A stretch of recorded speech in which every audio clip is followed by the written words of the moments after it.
It's Marlene. I'm just going to try and get my camera to work.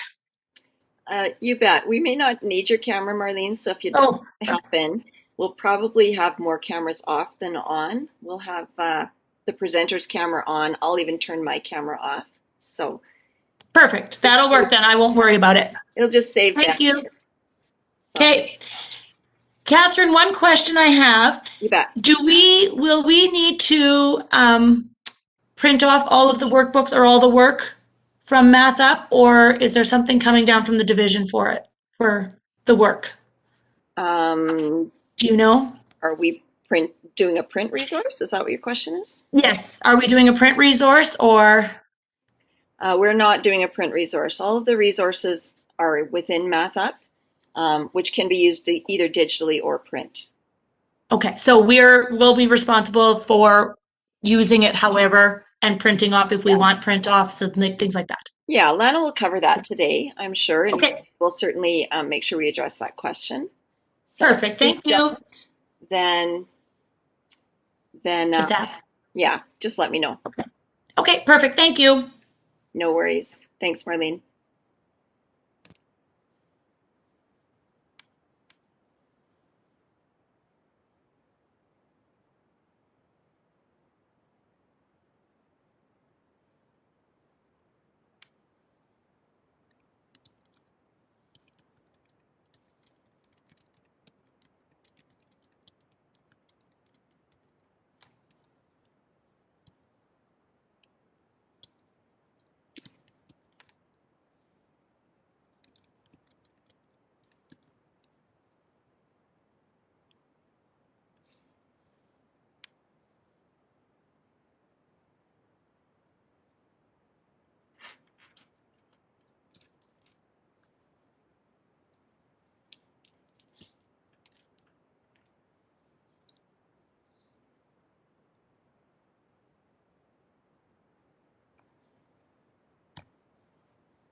So we'll just give this maybe another minute or two. I'm expecting 70 people, and we have 15 in the room right now, 16. So, but that includes some of our coaches as well. So I'm just going to just if you can be a little bit patient with me, I'll give it maybe 2 more minutes and then we'll start.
All right, I think we'll just begin. Like I said, we're expecting more people, and then as they pop in, that will be wonderful. If you'll notice, Lana has put a note in the chat to make sure that you've printed off the grade 2 pass PDF that was included in the link. I can drop that into the chat as well, just so that you've got it. If you don't have this link. So even if you have it electronically in front of you, then that will work if you haven't had a chance to print it off. and maybe you'll get a chance to as the morning goes on. So welcome everyone. I am so excited about this professional development opportunity. We have invited grade 2 and 5 teachers specifically because you're the ones who are anticipating reporting marks to the ministry. So we are starting with you in supporting your math development of your math curriculum. We're so excited about the Math Up resource. First of all, it is a core resource, which means that it should be your number one go-to. It will be the one that we use across our division, so that those of you who have different tools that you use, those will now become your supplemental resources, which you're welcome to add to. But this is our core resource for Horizon School Division. So principals have asked me when they're making purchasing decisions, should I purchase, jump math, mathletics, etc. Those are not supported by the ministry.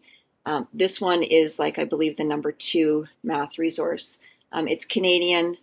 They've aligned it to our Saskatchewan curriculum. We are still waiting for the kindergarten, which is coming out, as well as grade 7, 8. So all teachers grades 1 through 6 have this resource, and it's multi-graded. So if you teach multiple grades, then you have access to all grades, not just grade 2.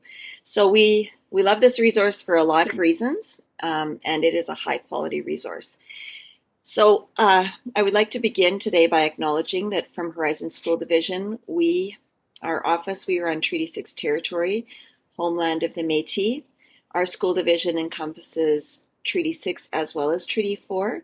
So if you would like to make that land acknowledgement from wherever you are visiting us today, that would be wonderful.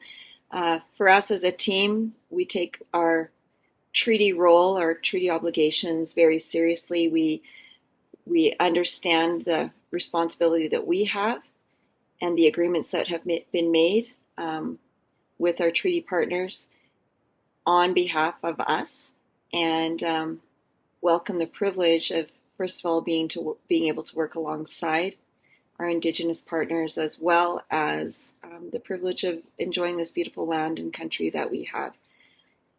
So I would like to turn this over to Lana Steiner. Lana is, for those of you who have not met her yet, and I'm sure you have, she's our best kept secret. She just did a recorded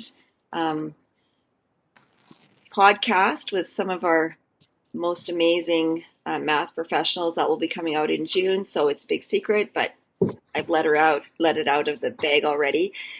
Joining us in the room, we have Lana Steiner, of course. Jackie Bergerman is here monitoring the chat. We also have Heidi Linford joining us from the southern part of our school division. And so that's who we have from our literacy and numeracy team. And without further ado, I will turn this over to Lana. Thank you in advance, Lana, for all of your work. I would just like to maybe suggest one thing. Please make sure your mic is muted through this.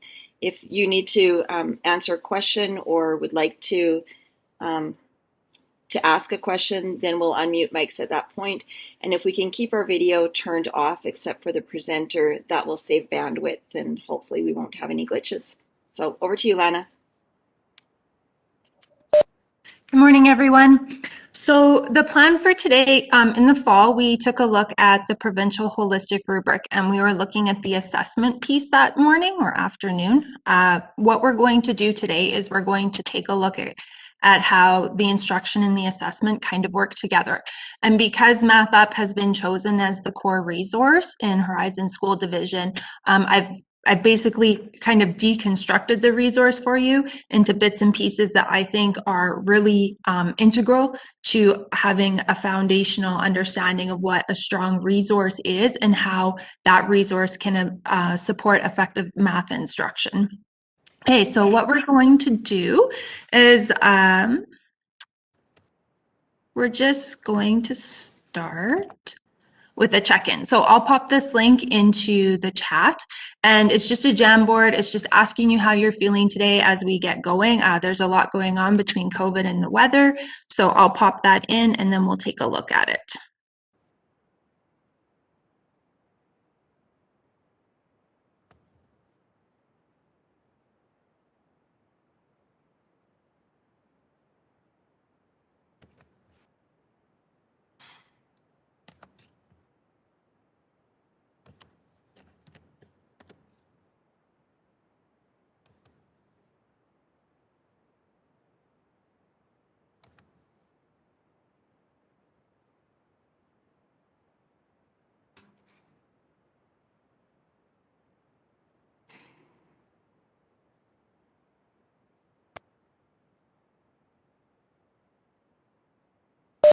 So Lana, how would you like us to participate in this? Do you want us to create a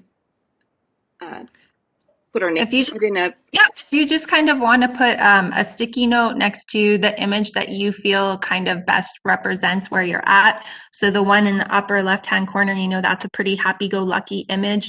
The one in the upper left is tired. The one in the bottom right is, you know, kind of questioning, perhaps maybe has some doubt about the resource or doesn't understand. And the one in the bottom right is just maybe feeling a little bit overwhelmed with everything that's going on.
Okay, kudos to you guys. Most of you are in a pretty good place considering everything that's going on today. Okay, even when I worked with kids, I always ask kids in the morning, like, tell me where you're at. It just kind of gives you a sense of what's going on with kids, and then it kind of lets you know, how hard you can push or nudge with their learning that day, because if they have too much going on, then you know just to kind of pull back. Okay, so let's move forward. The way I encourage you, if you have any questions, pop them in the chat, and then at certain points I'll stop and Jackie will let me know what the questions are and I'll address them. Okay, so what I've done today is I've kind of embedded in videos into the videos from Math Up into the presentation. And then what I'm doing is I'm using them as kind of a launching pad to have a little bit more of a conversation, or I'll kind of comment on what's going on in those videos or elaborate or expand as we move throughout. Okay, so we're going to start with this first video here.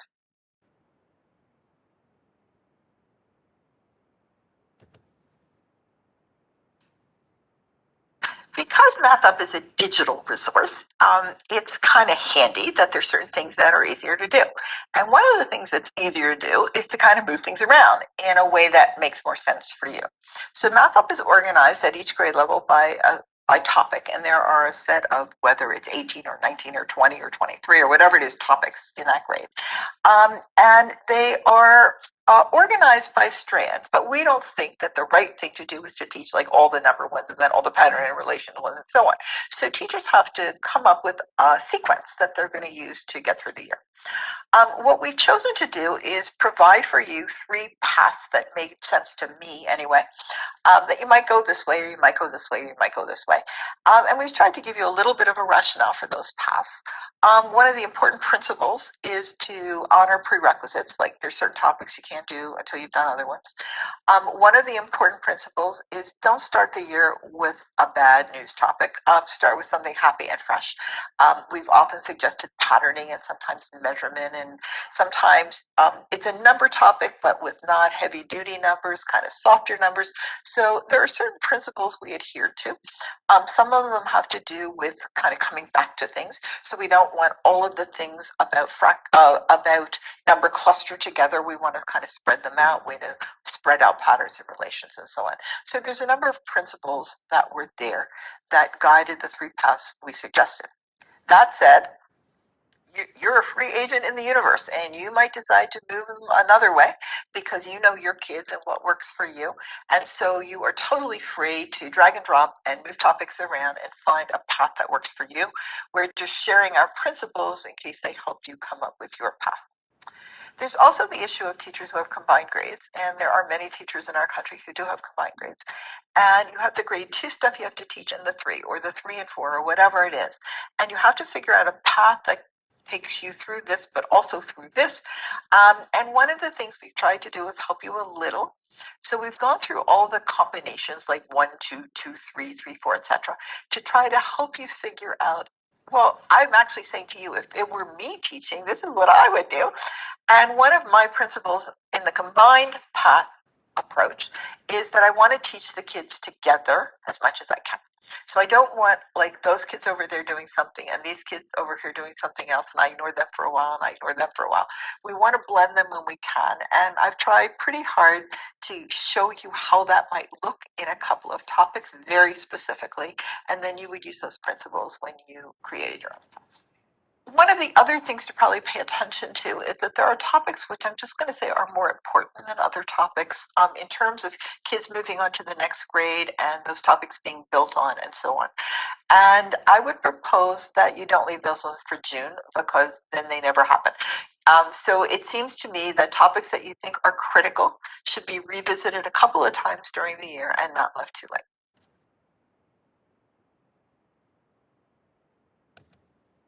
So there's a few things that I want to touch on that she said in that little 3-minute video. Okay, so MathUp is a digital resource.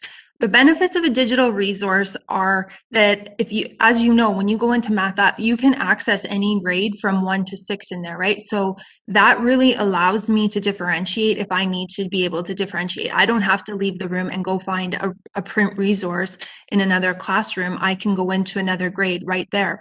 The other thing that a digital resource does is that if you go in there, whatever they've done, they will post, or whatever they've added or revised, they will post that on the dashboard. So if you go into your dashboard, they'll tell you this is what's new in MathUp.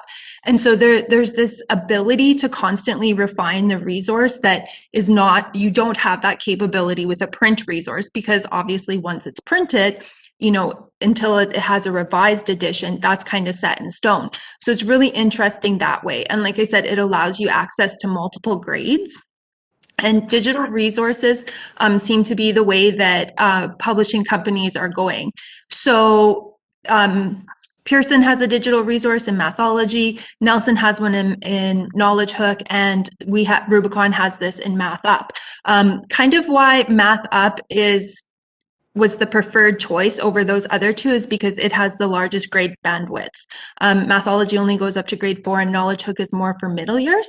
So that's a big reason why Horizon chose this resource, so that there's continuity and consistency, not only between teachers in each grade, but amongst different grade levels. So a path is simply a year plan. That's what she's saying there. You'll notice as we go throughout the resource, she sometimes attaches language to or labels to things that we refer to slightly differently. I don't know if it's in what exactly is going on there, but I'll make an effort to make sure that that's clear for you guys. The prerequisite learning, I'll point that out in the next little bit here so that you understand what she's referring to there. And then when she was talking about the combined grades, if you look at the Saskatchewan curriculum, in kindergarten, kids explore numbers up to 10. In grade 1, it's up to 20. In grade 2, it's up to 100. Grade 3, it's up to 1,000. Grade 4, 10,000. Grade 5, up to 100,000. And grade 6, beyond 1,000,000. So if I'm teaching addition and I have a 2-3 split, the only thing that's changing there is the magnitude, not the only thing that's changing, but the big thing that's changing there is the magnitude of the numbers. And so that's what she's talking about there. She wants to teach the same concept, but she's going to change or tweak the magnitude of the numbers based upon the grade level that she's teaching. And when she's talking about revisiting topics, lots of times in the math community, they refer to this as what's called spaced practice. And so this is kind of what happens a lot in math is we teach these outcomes in silos and we assess them. And when we assess the kids, that knowledge or that understanding is sitting in their short-term memory. And then what happens is when they don't have that space practice or those opportunities to consolidate that knowledge, it doesn't move into their long-term memory. So then that's why when they move on to the next grade, they'll go, oh, the teacher never taught us this, but really the teacher did teach it. This is just what's happened. It hasn't moved from the short term to the long term with some of the kids. And so when you have space practice or you're revisiting those topics throughout the year, what you're trying to do is you're trying to help consolidate that knowledge so that it moves to the kids' long-term memory and retention isn't such an issue. Okay, so this is what we're going to do here. Let's take a look at this. So when she was talking about the rationales, this is where you go. There's right next, wherever she has an eye with a circle, you can click on those in Math Up and there'll be additional information in there. And in the paths part, she has the rationales there. So here, there's 3 paths for every grade. There's always an A, B, and C. And then she kind of tells you why she set up each path the way that she did. And so what you need to do is you need to read through that document and then you kind of say, okay, where does my thinking best align with one of these paths? So for example, like she said, some teachers like to start the year very softly. Other teachers like to hit the ground running. So depending on what your philosophy is about how you want to teach the curriculum, then you have some leeway there. So for example, too, you might be thinking about how your school year is structured. Like come December, maybe I have 2 weeks at the end of December. I might want to be doing a softer topic such as measurement. So then I design my year plan to reflect that. So as you read through the rationale, she's kind of sharing with you, these are what my thoughts were when I created each of these 3 paths. Now, what I would like you to do is in that PDF of those paths, I want you to print them off and take them. And so you'll have the path. I suggest using path A so that we're all on the same page. And what I want you to do is I want you to go into the curriculum and I want you to align the topics. So these are the topics right here with the curriculum. Okay, so I'll give you an example of what this looks like. So right there, I'm working on path A. And when I go into the skip counting, if you might want to have a print document there and you might want to have your resource open and you're going to click on counting. And when you look in the counting part and you look at the curriculum, you realize that this lines up with N2.1 and it lines up with the indicator of skip counting specifically. This is really, really important for grade 2 in particular because of how the grade 2 curriculum is written in Saskatchewan. Its structure is a little bit different than the other grades for whatever reason, and the outcomes are very large and there's a lot of indicators within them. Instead of having multiple outcomes, there's just 2 really big ones in number. And the other grade levels aren't structured that way. They're structured a little bit differently. So what we're going to do right off the bat here is I'm going to give you about 20 minutes. And during that time, I'm going to pop the link into to the curriculum into the chat. You're going to open up your curriculum. You're going to have your path documents there, and you're going to see how your curriculum aligns with this resource. And you're going to start matching. Okay, when I'm doing the topic of representing 2-digit numbers, what part of the curriculum am I hitting here? So which outcome is this matching up with? And you'll see that all of the outcomes are addressed through this resource.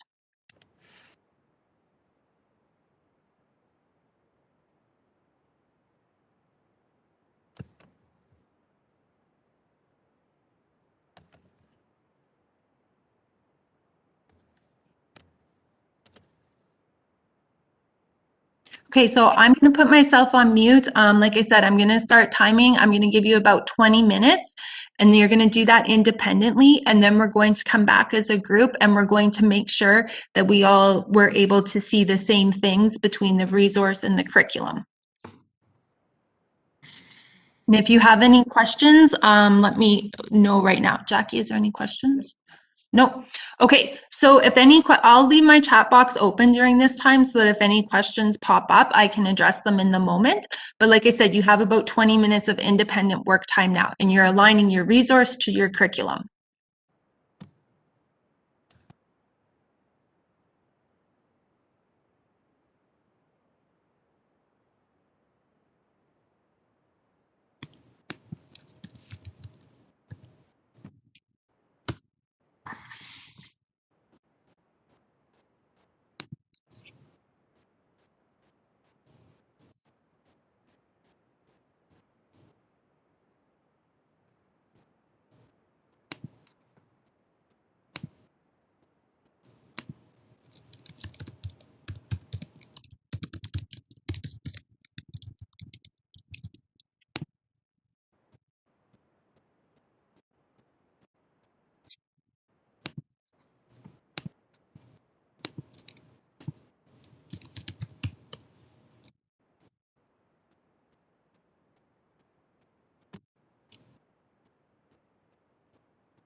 Really? Yeah, give a second and a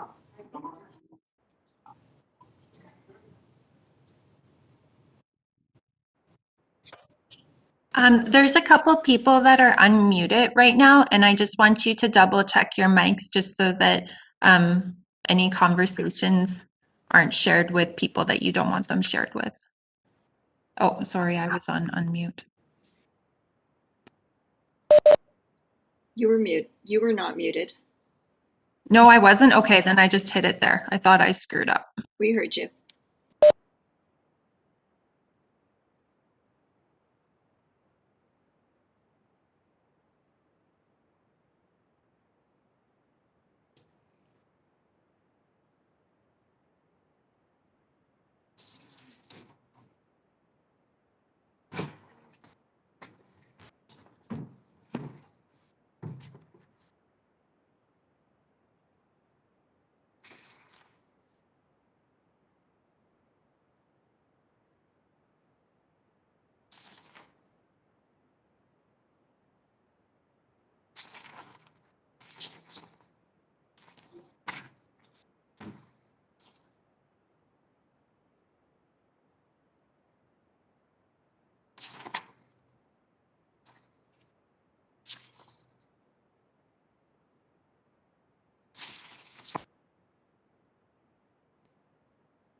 Okay, so I know that you might not be quite done this task all the way through yet, but we're going to come back together as a group. If we were together in person, this would be much more enjoyable because we could have lots of good conversation around it. There's a couple of things I just want to make mention of. One of the issues that we've been having, and this has happened in multiple schools, multiple grades, multiple teachers, is that when they're having issues with logging into their Math app, they're trying to log into the Ontario edition of Math app instead of the national edition. And that's like 90% of the time, that's been the issue when people have been having login issues. And so when you're in the Ontario edition, you'll see kind of a mint green background. When you're in the national edition, which you need to be in, you'll see kind of this peachy orange background, and that'll let you know that you're in the right one. And then just bookmark that one. So because what happens is when you Google Math Up login, what comes up is the Ontario edition login. And you don't want that one. That's why the systems aren't recognizing the emails. And that's happened quite a bit in Horizon. The other thing I want to point out is right here, you'll notice, and the reason that the different editions exist is because Rubicon has done such a great job of making sure that each edition aligns specifically to the provincial curricula. And that's why those different editions exist. So if you notice right here in the national one, it'll say WNCP, and you'll notice in your topics on your paths page. So if I just scooch over here, I'll show you exactly what I mean.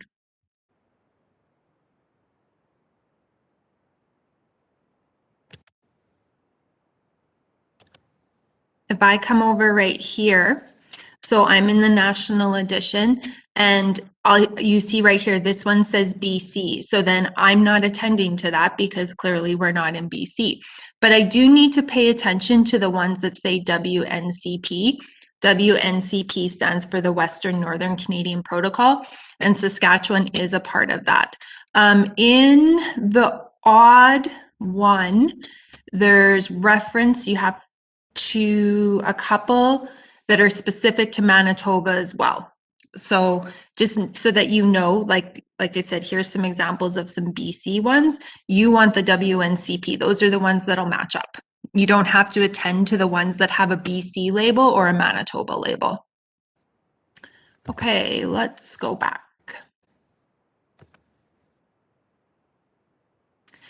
The other thing I wanted to point out is if you look at this year plan right here with this estimating and comparing whole numbers, whenever you have kids, so if I'm teaching addition, lots of times you'll see in the older resources or in lots of resources that they put estimation at the beginning of the topic rather than at the end. I always advocate for estimation at the end of a topic. The reason that I advocate for that is the thinking of putting it at the beginning is that because those numbers are rounded, they're going to be easier for the kids to manipulate mentally, which is true. But if the kids don't have conceptual understanding of the concept, they can't manipulate those numbers mentally anyways. So I always say teach it and get that conceptual understanding and then do estimation at the end, because when kids are estimating, they're doing all of that, so much of the work in their head, right? And it's so abstract that they need to have deep conceptual understanding in order to do that. If you look at almost any textbook, they're often set up with estimation at the beginning of a concept rather than at the end. Math Makes Sense is set up that way, and I kind of believe that's a flaw in that program. Okay, so what we're going to do now is we're going to kind of take a look at this path and how it aligns with the Saskatchewan curriculum. Okay, so if you look, when you just look at the topic doesn't give you a deep sense of what outcome that might be addressing in grade 2 in Saskatchewan. So I just want you to double check and make sure that that your alignment with the curriculum matches what I have on my sheet. So I've cut the sheet into two pieces so that it's easier to see on the screen. So and I might be looking, because like I said, that N 2.1 and 2.2, they have so many bullet points within them. I might just be pulling out a specific piece of that one outcome. Okay. So when I look at counting, I'm looking at N 2.1, and it's the skip counting part that's in the counting section there. When I look at patterns, it's P2.1 and P2.2. So in that one topic, there's actually two outcomes embedded in there. When I'm looking at representing two-digit numbers, I'm looking at N2.1 again, but I'm looking at representing, describing, and differentiating between even and odd. So all three of those things are in that one topic there. And then in the next part, I'm estimating, it's once again, N2.1 is huge. I'm estimating with reference, and I'm comparing two numbers. And then the last one there on the upper half is N2.2. So then what I've done is I've continued on, and you'll see, you can kind of see how I've looked at your path, or that path A, and I've said, okay, I understand this, but if I'm looking at 3D objects and 2D shapes, I'm recommending that those two should actually be taught together. And I'm recommending that based on how SS 2.5 is written in the Saskatchewan curriculum, which is over here on the right-hand side. So because it says, because they're talking about the relationship, I don't think that it would be easy to develop those connections in kids when you teach those in isolation. So I recommend that you put the two of them together, and that's a reflection of how our curriculum is written. So in 3D objects, and within that topic, you're teaching 2.3 and 2.5. When you're teaching length, you're teaching SS 2.1. So I put a star beside time because time isn't specifically mentioned in the grade 2 curriculum. And so I've quoted this piece where it says use direct or indirect measurement to solve problems.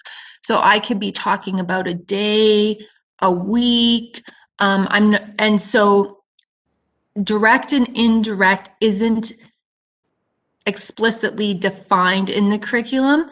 So there's a little bit of wiggle room, and that one's open to a little bit of interpretation, just so you're aware.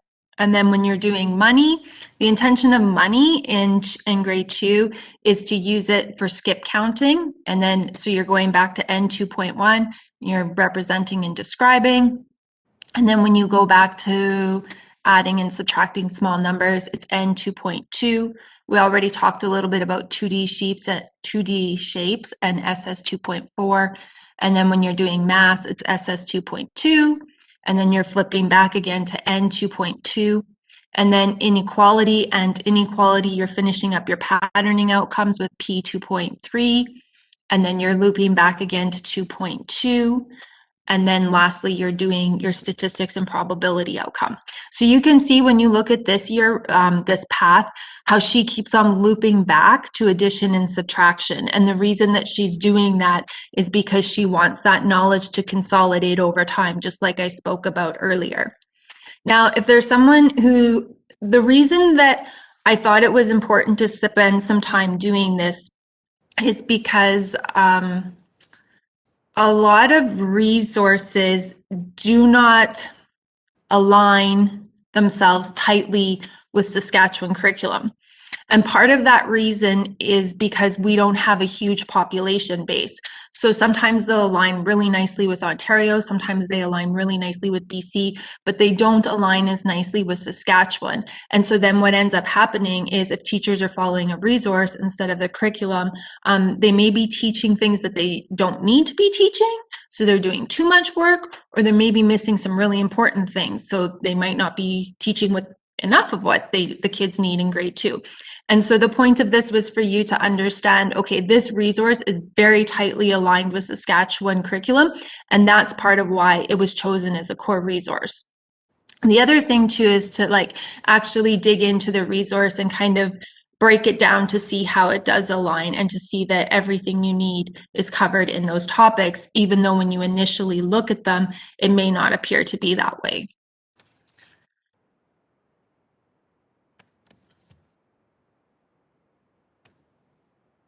Okay, so now what we're going to do is we're going to take a look at the topic overview video. So we've taken a look at the paths, which is kind of your year plan, and now we're going to look at the different topics within those in the path.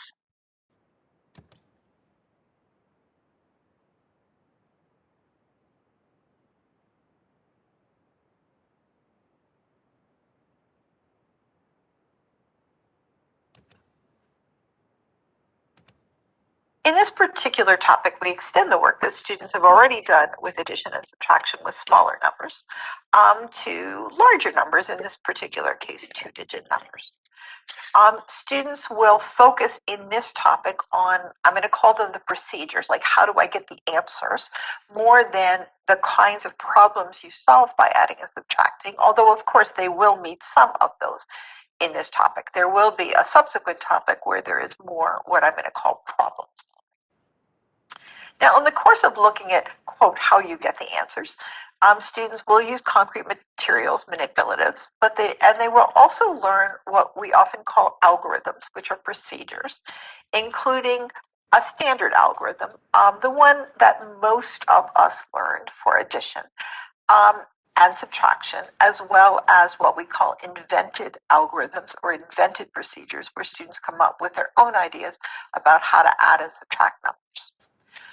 Many teachers inadvertently sometimes suggest to kids that, well, it's okay if you do these invented things, but really we want to get to the point where you don't want to do that anymore and you want to use what we often call standard algorithm. It's really important not to message that, because there are actually times when some of those, what I'm going to call invented procedures or alternate procedures, are actually quicker and easier for students than the traditional one. So the traditional one is fine. What we don't want to communicate is that it's better than the others. It's just another one.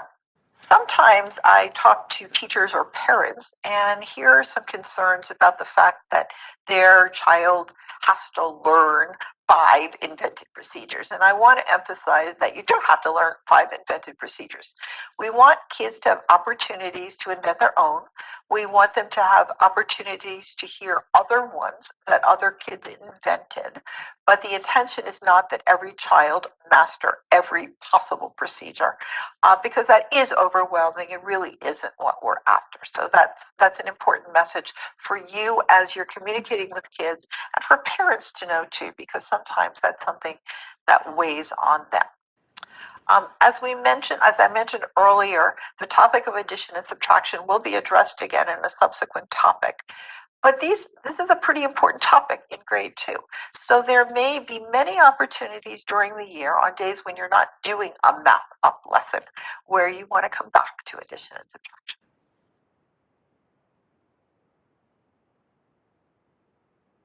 Okay, so there's a few reasons why I chose to share that video with you. The really well-developed resources right now, the ones that I mentioned earlier, they're not only resources for students, they're resources for teachers too. So what they're doing is through these videos, and whether it's MathUp, Knowledge Hook, or Mathology, they all have videos in them, and they're developing capacity in teachers. So they're explaining the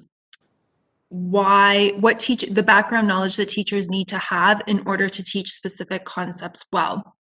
And so if you look throughout MathUp, there are videos everywhere, embedded absolutely everywhere in this resource. So you can go as deep with your learning as you want as a teacher, or you can stay at a more surface level. But the one thing that I think is worthy of teachers' times is watching the topic videos, or the videos at the beginning of each topic, like that one. They're never more than 5 minutes, and she kind of tells you what you need to be thinking about as you teach this.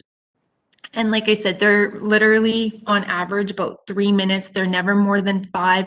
And they just give you a little bit of background information about, sometimes it's about misconceptions, sometimes it's about what to look for, anything like that she might be addressing there. Like in this case, she was saying, we want kids to have invented procedures, but we don't need kids to know all of them, right?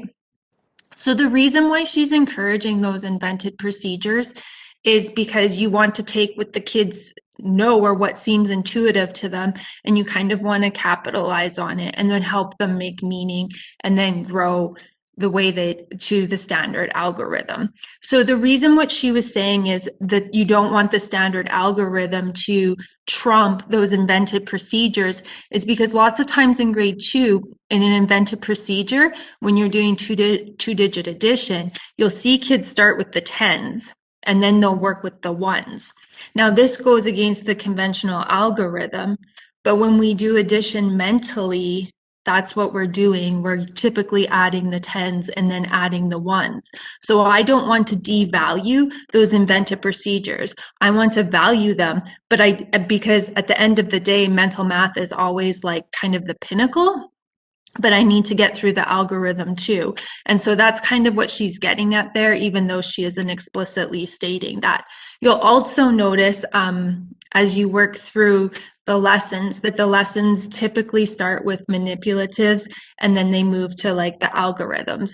When you look at high quality math resources, they always follow the progression of concrete, representational, abstract. So manipulatives, pictures, numbers. And that's a pretty key idea when you're working with kids and you're teaching math in a conceptual way, is you're typically going to go manipulatives, pictures, and numbers. For kids who struggle with math or it doesn't come as easily to them, all three of those are super important.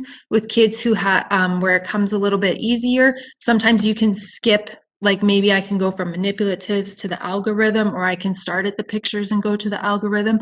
But for kids who need a little bit more time, they need all three. Okay, so what you will notice on the right-hand side of the lessons is they will always say the learning goals. So she'll always have the learning goals of the lesson. So what I did was I took the learning goals from the lesson on addition and subtraction that were connected to the video that we just looked at. And in Math Up, it says the students are going to use student-generated strategies to add two-digit numbers. They're going to they're going to add using a more conventional algorithm. They're going to use a variety of strategies, and then they're going to subtract using the algorithm. So those learning goals, they don't specifically align with the outcomes in Saskatchewan. What they align with are the indicators in the Saskatchewan curriculum.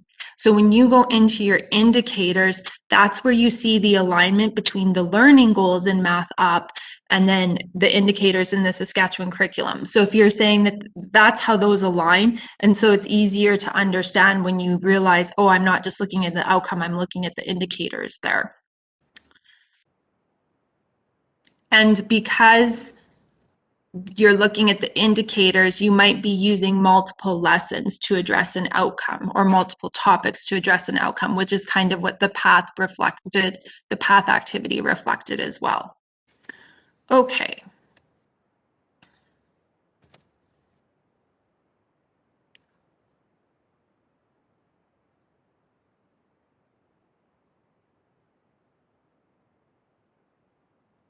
So what we're going to do now is we're going to scooch down here. Oh, sorry, that's not where I wanted to click. I apologize.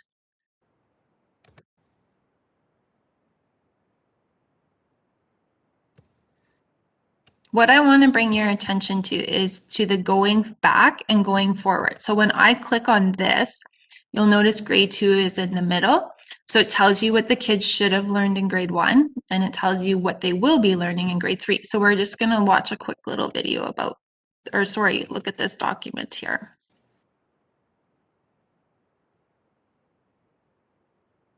We've provided going back, going forward charts for each topic. The purpose is to help you in a variety of ways. One is to help you be aware of what expectations you might have that students come to you with this knowledge because they met it in an earlier grade, or that students go forward to this topic so that you can think about that as you're instructing them and somewhat prepare them for that topic. It could be useful if you're teaching a split grade.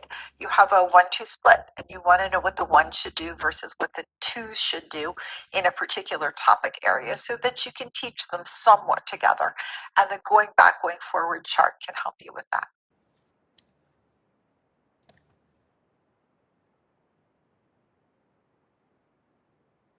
Oops.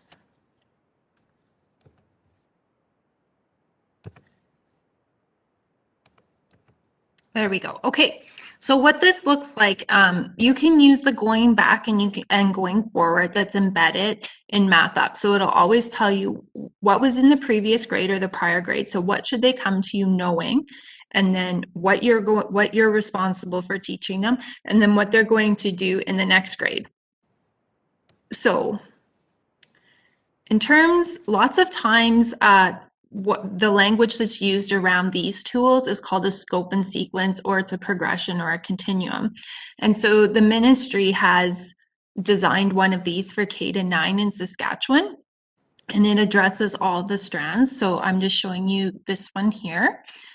So you can see, right, this kind of, this is connected to the comment that I made before. You can see right here how, where is it? Where they start adding up to 20 and now they're up to 100 and then 1,000. So you can see how the magnitude changes even though the concept continues throughout multiple grade levels. And so these are really powerful documents because it helps you to understand kind of where you need to pick up and how far you need to get the kids. Lots of times when teachers aren't spending a lot of time in curriculum, and they're following more of a resource and they're not really looking at scope and sequence documents. So like you can go into a grade 6 classroom and all they're responsible for is teaching improper fractions and mixed numbers, and you might see them teaching equivalent fractions, you might see them teaching mixed numbers and impropers, and then you might start seeing them teach like adding. And so these documents are really important so that you understand what you're responsible for. They also help you to differentiate a little bit. Like if I see a student and I'm recognizing that there are gaps there or they're not at grade level, I get a sense of how I need to slide back and where that gap may have started. It kind of gives me an idea. So they're useful that way as well. And if you want one of these, just email it to me and I'll get it to you. Okay, so now we're going to look at assessment.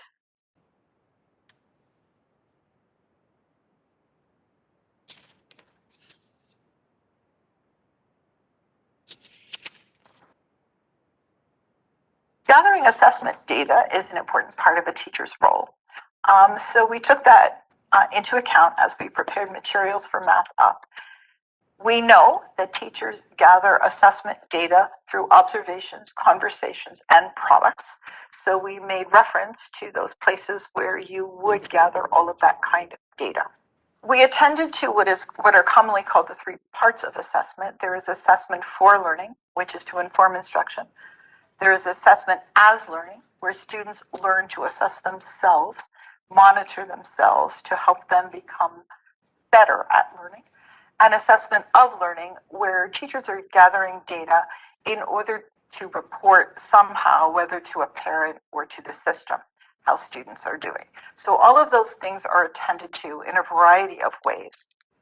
In particular, when looking at the topic planning pages, and at the lesson planning pages, there is specific attention to assessment that you might look at as you're getting ready to do a topic or to do a lesson. And of course, you will see in every topic the section of the topic on the dashboard called Assessment of Learning, which includes much of this data. Okay, so there's a few things that are interesting there. The way Marion has this set up is that every topic begins with a diagnostic task. And in those diagnostic tasks, she's sometimes it's a pen and paper assessment, so it's product driven. Sometimes it's an observation. So she has the kids engaging in a task where she's just kind of watching what they're doing. And then based on her observations or that pen and paper assessment, pre-assessment, she's making she's kind of making mental notes about how she may need to meet certain kids where they're at. And that can be done in small group instruction and in different ways. But you'll notice every single lesson has a diagnostic task at the beginning. And the purpose of that is to figure out where kids are at. So that's a form of formative assessment or assessment for learning. Assessment for learning, the formative assessment is basically teaching, right? It's that back and forth. You're watching a child, you're noticing something, you're responding. Maybe the child gives something back to you, you give them an open-ended question. So formative assessment is typically teaching, is kind of how I explain to kids. You'll notice that she puts a lot of emphasis on the triangulation of data. So she's really encouraging you, especially in those, as well as in those diagnostic tasks, like to use conversation, observation, and product. And so I talked in the provincial holistic rubric workshop about documentation tools and how we can use those. They have all the indicators listed, and if I'm seeing an indicator, I can mark the date off there, and then I can use that as summative assessment later on. The only thing that differentiates the formative assessment and the summative assessment is my audience. So formative assessment is to inform my teaching. Summative assessment, I'm sharing with a broader audience, parents, sometimes the ministry, the division, whoever it may be. It's an audience beyond my classroom. And summative assessment has time parameters attached to it. So for example, in elementary, we have 3 reporting grades. In high school, there's the midterm or the mid-semester and then end of semester. Formative assessment, it's not time bound the way summative assessment is. So with that being said, I can use formative assessment strategies for summative assessment. So I can use conversations and observations in both my formative and my summative. So I'm just going to show or share with you here. These are some rubrics that I really like, and I've been sharing them a lot as I've been meeting with teachers. I'll show you the grade 2 ones.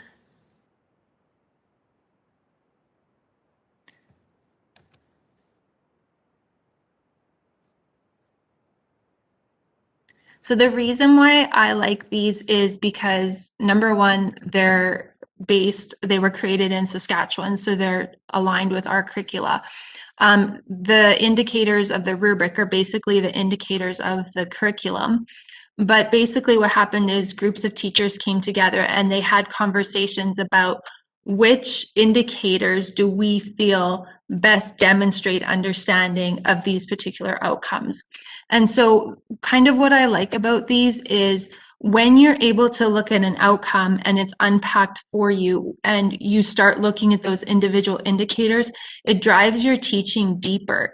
It makes you think, oh, did I actually teach that part? Like I may have taught with the pictures, but am I teaching all 3, or did I teach the estimation part? And so a rubric is a really nice assessment tool, but it also helps you to reflect on your teaching as well. Am I unpacking that outcome enough for kids so that they can get a deep conceptual understanding of it? And so that's what these look like. What I found in Math Up is when you look at Marion has tools in there for conversations and observations as well.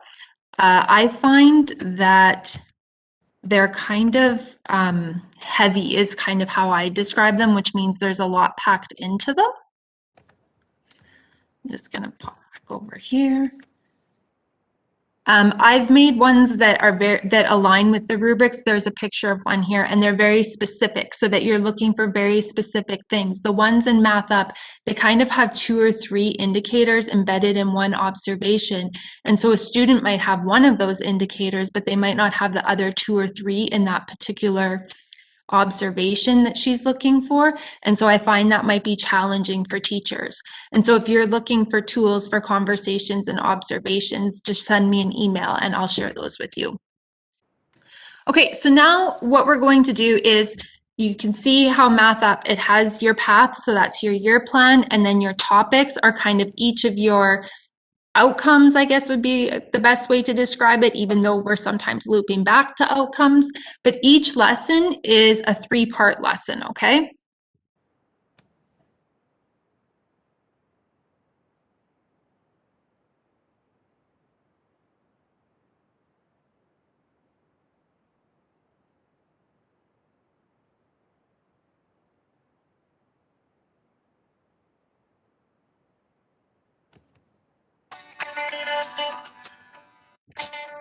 How to navigate a three-part lesson in grades 1 and 2. Today, let's talk about how to navigate a three-part lesson in grades 1 and 2. As you may remember from our video on how to navigate a topic, there are between 2 and 6 three-part lessons in each topic in MathUp. In the grade 1 patterns topic, for example, there are 3 lessons. Once you've opened a lesson, you'll see the lesson navigation bar under the lesson's title.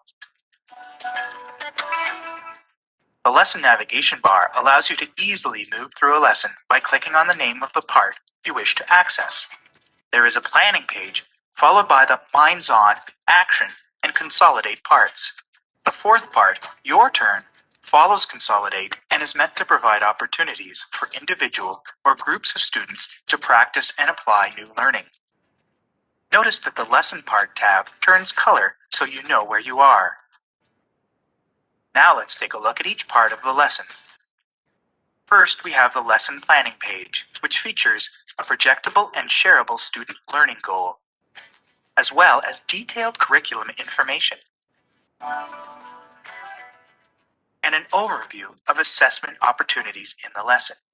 In the In This Lesson sidebar, you'll find a place to add your own personal notes, the learning goal in teacher language, a link to the success criteria page, a link to the Sum It Up page, a list of materials and tools, including links to reproducible pages, and a link to the supporting activities, and sometimes a digital game for each lesson. Now let's open the Minds On part of the lesson. Minds On is usually an open question intended to activate prior knowledge, engage student thinking, and prepare students for the main action task. In MathUp, you have several options for sharing or projecting student pages. You can choose to display or project the student-facing pages by clicking on the Project button. Notice that the sample answers are not visible to students when you're in the project mode. You can also choose to use the Get Link feature when you want to share content with students electronically. When you click on this icon, simply copy, paste, and post the link to where students can access it.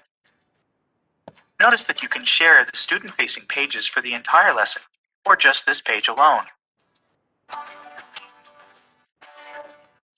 Action is the main part of a lesson, during which students use critical and creative thinking and mathematical reasoning to solve a problem cooperatively. In addition to the Project and Get Link features, there are 2 other ways you can share student-facing pages. When you click on the PDF icon, you are brought to a downloadable and printable version of the student content. When you open the Add Edit document, you can download and modify the content to meet your students' needs. The Consolidate part features questions that are designed to allow students to share their learning and bring out the main ideas of the lesson through discussion and reflection.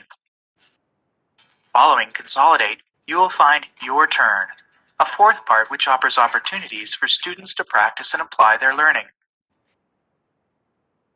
In grades 1 and 2, the Your Turn part includes What You Learned, which is intended to remind students of the learning goal and provide an opportunity for them to talk about one new thing they learned in the lesson, and a link to 4 different types of supporting activities and sometimes a digital game. These activities and games provide opportunities for assessment for learning, reteaching, practice, application, communication, reasoning, and problem solving. Let's open up the first type of activity in this lesson, an assessment for learning opportunity called I Know About Translating Patterns. In MathUp, you have the flexibility to choose which questions you want to share with individual or groups of students. When you want to share the question with students, ensure the toggle button is marked as visible. If you don't want to share the question, slide the toggle button to hidden. For example, let's say I want to share only question 1 with students. I'll slide the toggle button for remaining questions to hidden. Then I'll click on the Project or Get Link icon. Now only the first question is visible to students. When you are teaching, you'll likely want to move from one student page to another without having to go back through the instructional pages. Here's how you can do that. In Project mode, click on the chevron next to the title to reveal a drop-down menu of the student pages in the lesson. In this case, we're on the learning goal. Click on any student page you wish to display or project. For example, I'm choosing to go to the Minds On student page now. We hope this helps you to easily navigate a 3-part lesson in grades 1 and 2 Math Up.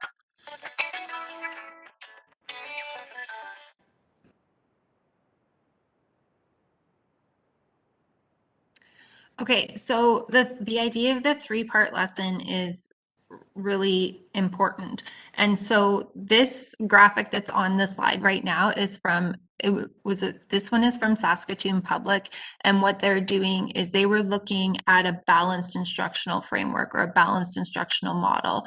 And so they were actually when this graphic was created, and it was created a few years ago, they were using the idea of Minds On. And so a Minds On is just like the video said, it's typically open-ended so that all kids can engage. It's pretty soft, it's pretty safe. There's multiple answers. Some will be more sophisticated than others in the strategies that are used, but it's intended just to kind of, slowly and gently pull children in.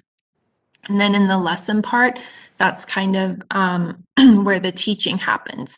And so in Math Up, that's called the action piece. Now, in that video, they said in the action piece, children are expected to use critical and creative thinking to solve a problem cooperatively. And so you'll notice in that action piece, it's literally scripted for you. But you're not telling kids what to do. You're kind of facilitating an experience for them so that they are using their critical and creative thinking and their logical thinking to make meaning themselves. And that's super important that they're able to do that and that they're able to have those experiences, because that helps with retention as well, rather than the teacher just giving them an algorithm or giving them the meaning that they should have. So your role when you use Math Up is slightly different than when you would be using a more traditional resource. You're acting as a facilitator in that action piece, or you're guiding. And so they'll give you very specific questions as you work your way through that action piece. Like I said, it's scripted. Sometimes it says you may ask this depending on your observation. You may do this depending on what you see your students do. So it's trying to embed some responsiveness in there as well. So you're not always modeling. You're kind of giving the children the opportunity to figure things out, and then you're responding based on what the children are giving you. And then in the consolidate part, you'll notice it's way up in this graphic on the upper left-hand side. When you're consolidating, when you're doing the action part, you're watching all of the different strategies that the students are using or sharing. So like those inventive strategies that she was talking about earlier, I'm watching the students and all of the different inventive strategies that are coming out. What I'm doing in my mind during this time is I'm sequencing those for the sharing in the consolidation. And how I'm sequencing them is from least efficient to most efficient. So for example, if we were doing 2-digit addition and I had a child who was working with base 10 blocks, and then I had a child who was working on a place value mat and maybe just drawing sticks for the tens, that's a little bit more efficient. And then maybe I have a student who's working with the algorithm, and then I have a student who's doing it mentally. They would all be working on adding during that action piece. But then when we go to the consolidate piece, like I said, I'm sequencing from least efficient to most efficient. So all students are sharing, but my job is to sequence those appropriately and then to kind of facilitate a conversation with the kids about efficiency and why efficiency is important in math. Okay. One of the things that I would recommend, and I know it's very challenging during COVID, and I acknowledge that, is you have your Minds On, your action, and then your consolidate.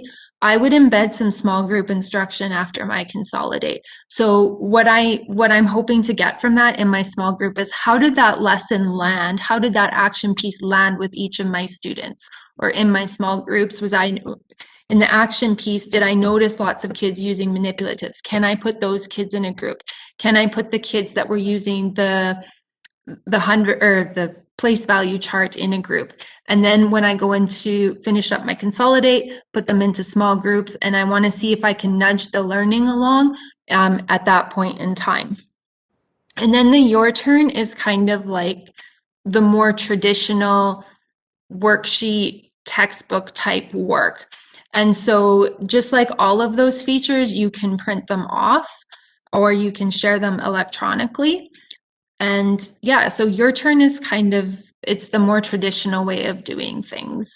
And you're checking in and you're seeing, it's your assessment piece, essentially. Okay. Now, this is one that that I've been playing with, and it's based on the Saskatoon model, and kind of around the outside, you can see it's a little bit different, and it's reflective of kind of how SaskMath has been organized. And then what I was telling teachers is, when you look at this, kind of you should see a clock. And so if you see, because you can see the circle and you can see the clock, if you notice, the biggest part of that clock, half of it is the elaborate, and you'll notice that there's small group and guided math in there. And then you'll notice on the left-hand side there, the explain part where I might be using some direct instruction is minimal. So I'm not spending all of my time at the front of the room teaching. I'm spending some of my time there, but then I need to know how that landed with kids. And that's where the majority of my time is spent is, okay, what did you take from me? How did you make meaning from that? And how can I nudge you along? Okay, so they alluded to this, the supporting activities in that previous video. We're going to take a little bit of a deeper dive into that.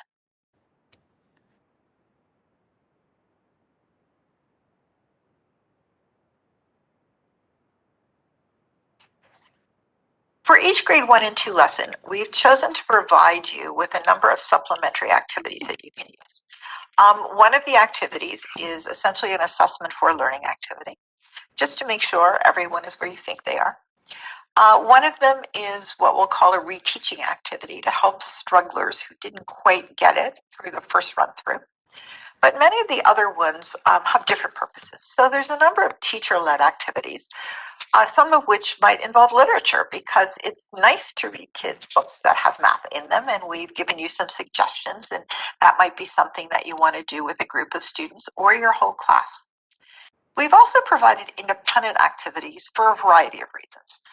Sometimes it's just that you want to set up centers for students to have more opportunities to engage in the learning goal for that lesson, and you set up those centers on a different day than you're teaching a 3-part lesson. And those centers could be games, or they could be digital games, or they could be based on manipulatives, or they could be sheets that kids fill out. There's all kinds of different things, and those are more independent. You might actually use some of those independent centers or activities for students who finish quickly. We all know that in any classroom, students finish at different times. And you have a student who's finished rather quickly, and it might be valuable to have already set up a center where that student can go, where the materials they need are available, where the instructions for them are perhaps pre-recorded so they can hear them, so that they have something to do while the other kids are still working. Okay, one of the things I failed to mention in the 3-part lesson, in the action part 2, if you scroll down at the bottom, this is really important. If you scroll down at the bottom, there will be there's a couple things there. It tells you the common misconceptions. So it's saying, if you see this, respond this way. So it's telling you that. And then it's also telling you how to differentiate. So it's saying, if you need to slide back a grade level, this is how you're going to do that. If you need to move up a grade level, this is how you're going to do that. So it tells you right there how you're going to differentiate, which is super helpful for teachers. So it's not so taxing on them to, you're not really planning for 3 levels anymore if you were teaching a single grade, because Marian's done that work for you. Okay, that being said, when you jump over into the games, the puzzles, and the supporting activities, Marion kind of said exactly what I think needs to be said here. You want to utilize these as stations so that you can get that time for your small group instruction. And so, like she said, you might use them for a student who finishes quickly, which is fine too, but it's just understanding what your intention is. So you can use these in lots of different ways. I think it's great to use in a small group instruction type situation, because then you're not searching in all of these different places to build all of these different stations. They're right there. Now, another really cool thing that I've been sharing with teachers is if you go into Blackboard, and if you want this link, I can send it to you too, because it's kind of tricky to find. Whoops. And I go right here. So I'm just on the curriculum page right now, and I go into assessment resources. And I'm going to slide over here to the ESSP and go into math.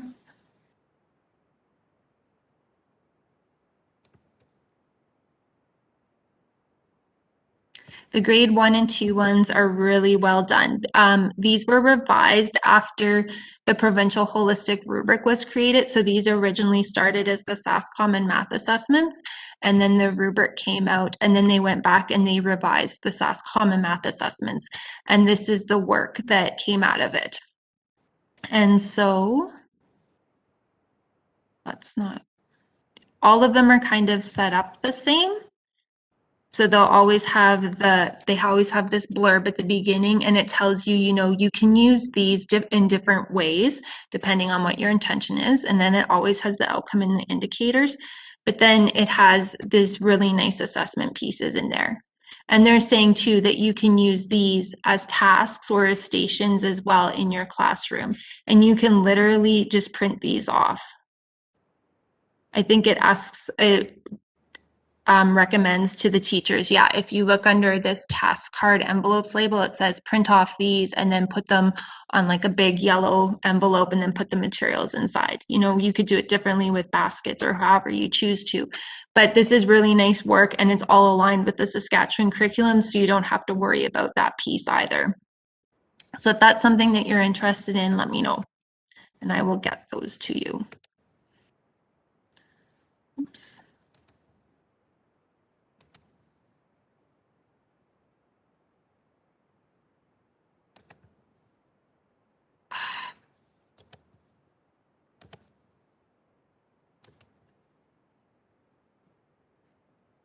Yeah, I am now. Okay, so this is the last one here.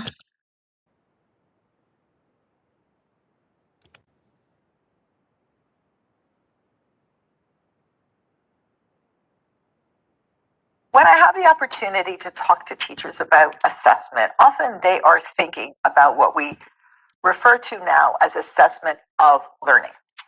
This is about gathering data that you might use to report to parents or to the system, or to give a level or to give a mark. So this is usually summative. After students have learned something, you want to say, hey, did they learn it? As opposed to assessment for learning, where you're looking at things that might change your instruction. When you look at assessment of learning, there are different ways to gather that data. Sometimes it's through observations. So you might observe students, and you might use our observational checklist to help you decide what to observe and keep records of some action that a student took or some words that a student said, and that might be part of your assessment of learning data. You also will have conversations with students, and those conversations will help you as well. Again, you don't have to keep a record of everything, but if there's something substantial, you might want to keep a little record, a little notation on this day, this happened, so that you can remember what happened and to have that as a piece of your data. As well, we have what is commonly called products. So students, it may be paper, but it may not be paper. It still might be a discussion. It might be a photograph. It might be all kinds of things. But it's a product that reminds you of what a student actually did. We've decided in Math Up to create things that we call skill questions and things that we call concept questions, and we've differentiated them because they are different. So math has a skill element to it, and we want to know if students have accomplished those skills, and we ask questions to find that out. For many topics, we also have something that we call a performance task, and the performance task is a single task that we think encapsulates a fair bit of the learning in the topic. It's not just one little piece of the topic.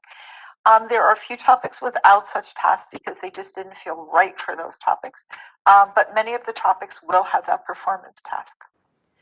No teacher has to use all those pieces. Those pieces are there for teachers to select from to gather this assessment of learning data. One of the interesting things, I think, in Math Up is the use of parallel assessments. It's interesting to me that when a teacher gathers data about a student for the purposes of reporting, and perhaps students struggle with something, they might struggle for different reasons. They might struggle just because the numbers the teacher selected or the shape the teacher selected was a less comfortable or less familiar one, but they really did have the idea. Just in case that you want to know that, there are often parallel assessments, not always, which measure the same kind of ideas, but they measure them in a simpler way. So you can find out what the problems really are. Is it the details or is it the big pieces that students are missing? So that use of parallel assessments might be new and interesting to some of you. Often when we gather assessment of learning data, let's say we gathered it in October, and then we don't revisit that topic for a while or maybe even ever in that year. But all of a sudden in April, we actually, for some reason, see the kid actually knows this stuff now, even though they struggled with it in October.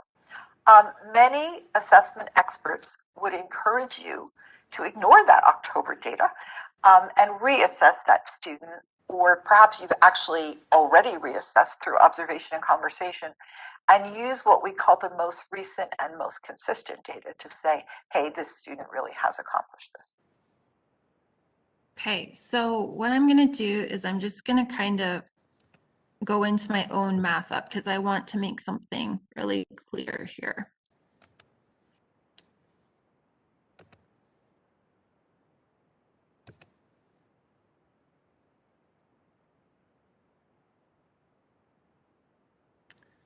So we'll pop into grade 2.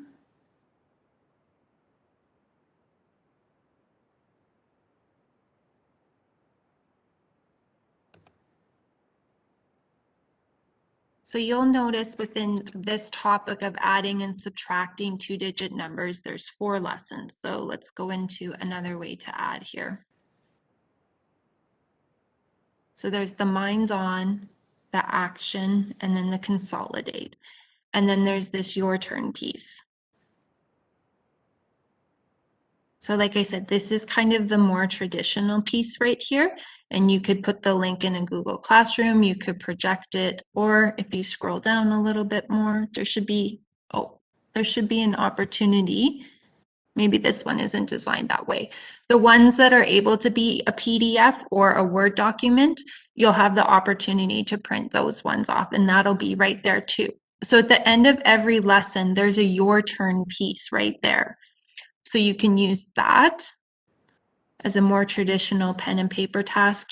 Like she said, you can also come along to these games and supporting activities here. You could use this one because it's saying independent. This one's independent.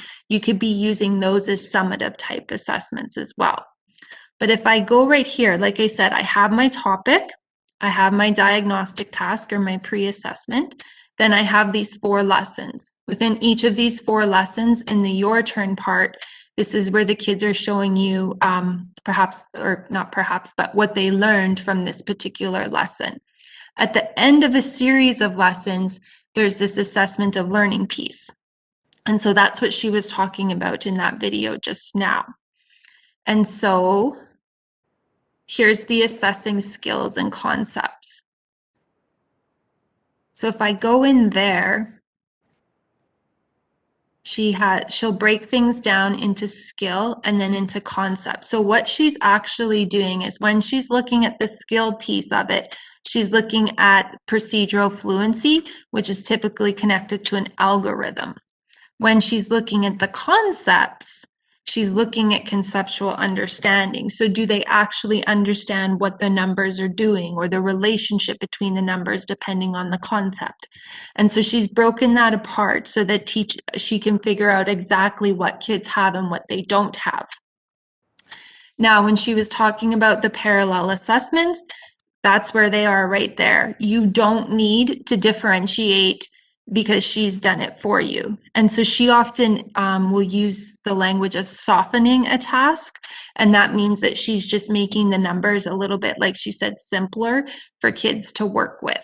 So that's the parallel assessment right there. So if I'm teaching grade 4 addition and I have a student who's working at a grade 3 level, I'm going to use this parallel assessment rather than this one, which is for grade 4.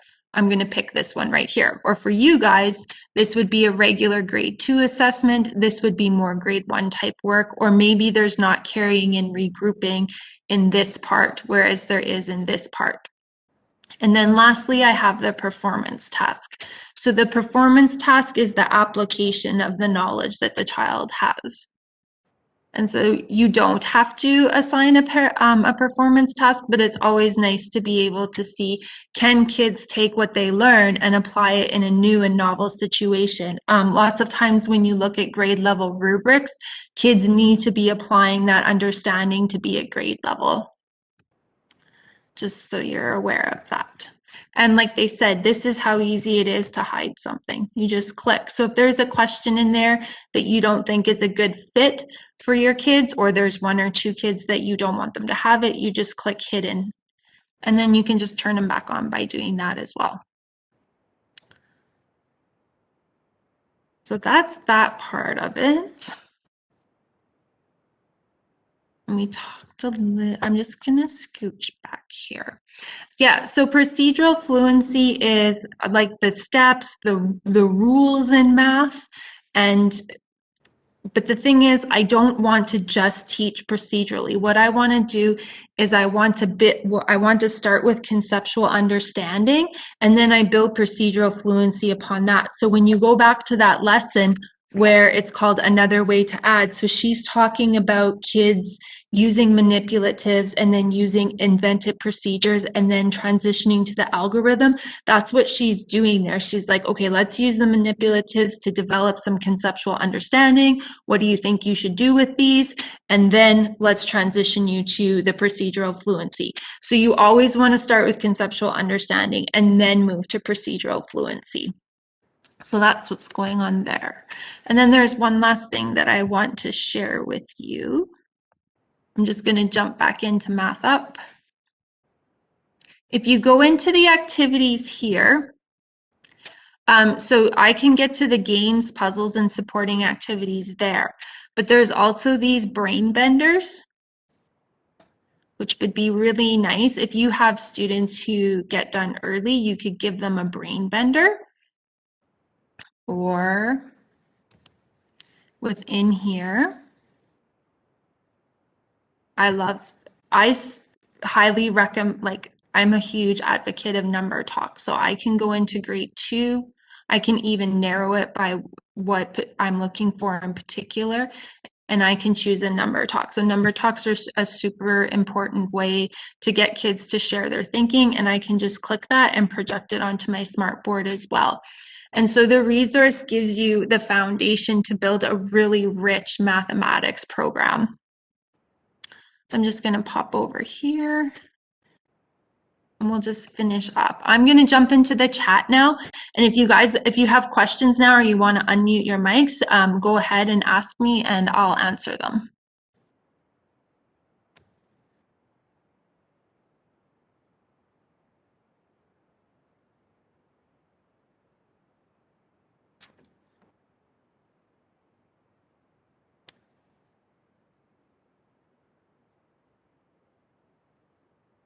So just to make it clear, this year was kind of a soft start into Math Up. It was kind of a year to get comfortable with it and get familiar with it. And then come next fall, as Catherine mentioned at the beginning of the webinar, this will be your core resource moving into the fall.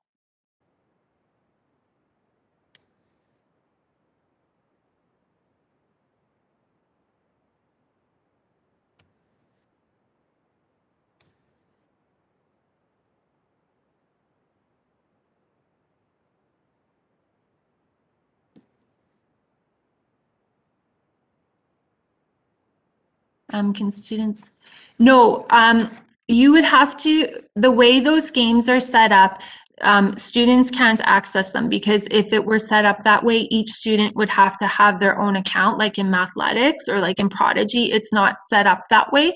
It's set up so that you can take that link and you can copy and paste it into their Google Classroom. So it's not tracking data the way Prodigy or Mathletics is. They're just playing the game. That's a good question. I've had that question before.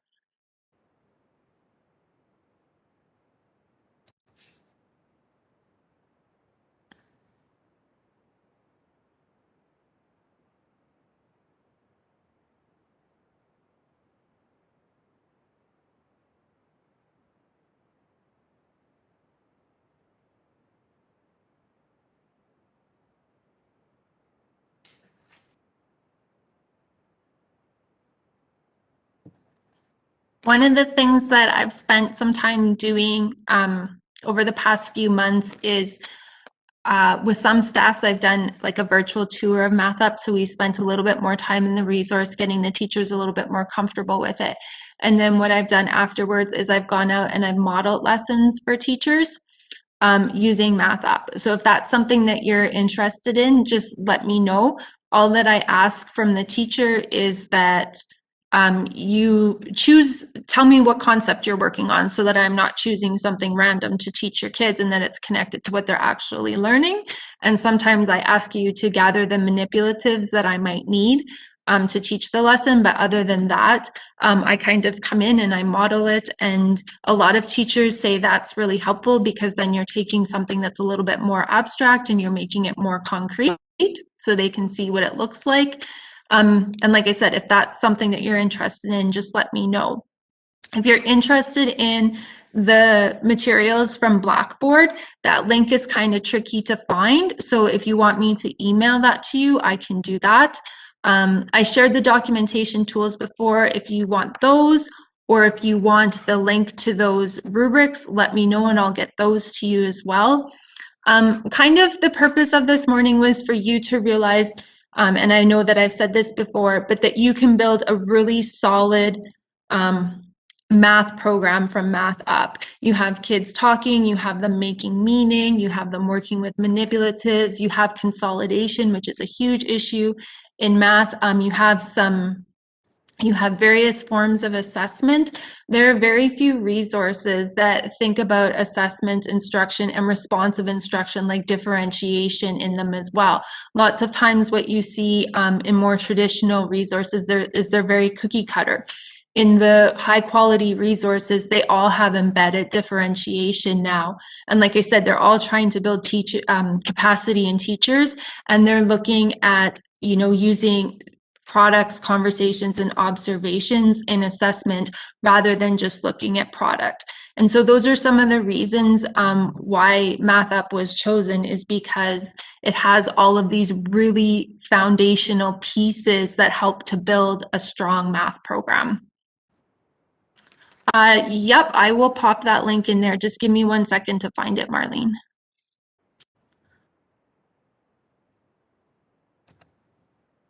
Oops, that's not the one I want. Sorry, guys.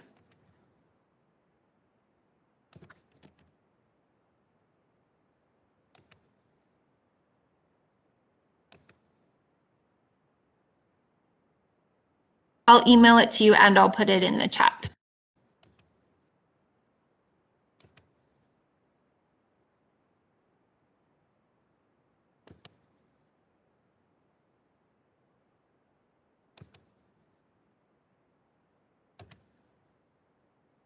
I'm going to stop here because I think once you open here, and then you'll have to just scroll down a little bit and then you'll see the grade 2 ones there.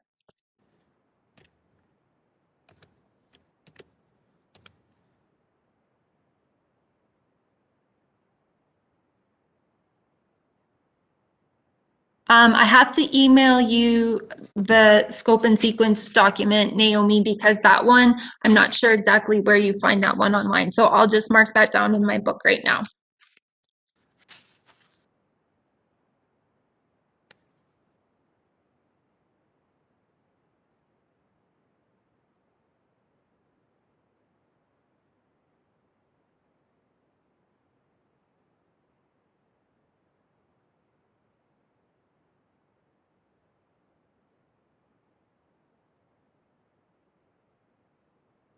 Did you take attendance?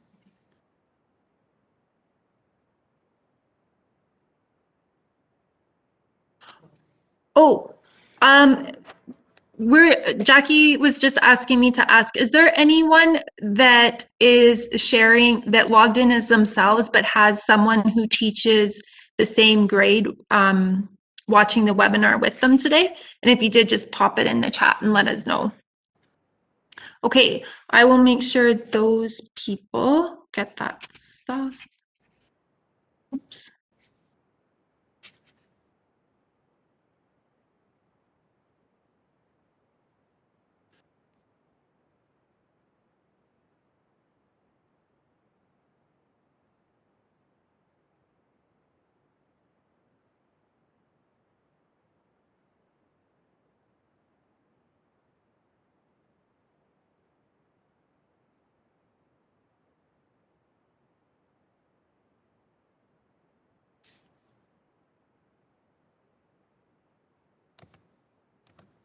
Okay, so I'm just going to do one last call for questions because I want to make sure to be respectful of your time.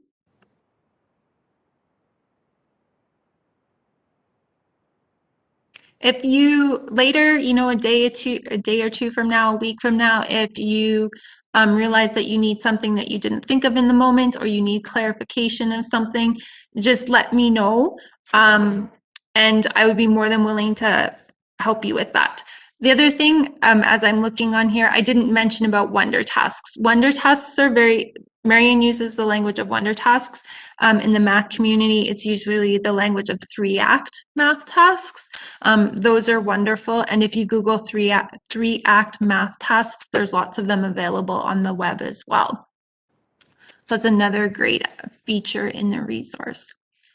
Okay, so if you guys feel that you have everything that you need and there's no more questions, feel free to log off, and hopefully we'll see you soon.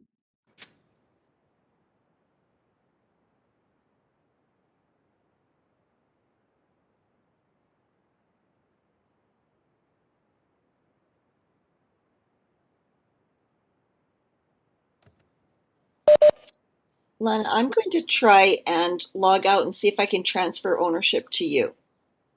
Okay. I want you to be the host tomorrow. And I'm going to stop the recording right now then. Okay.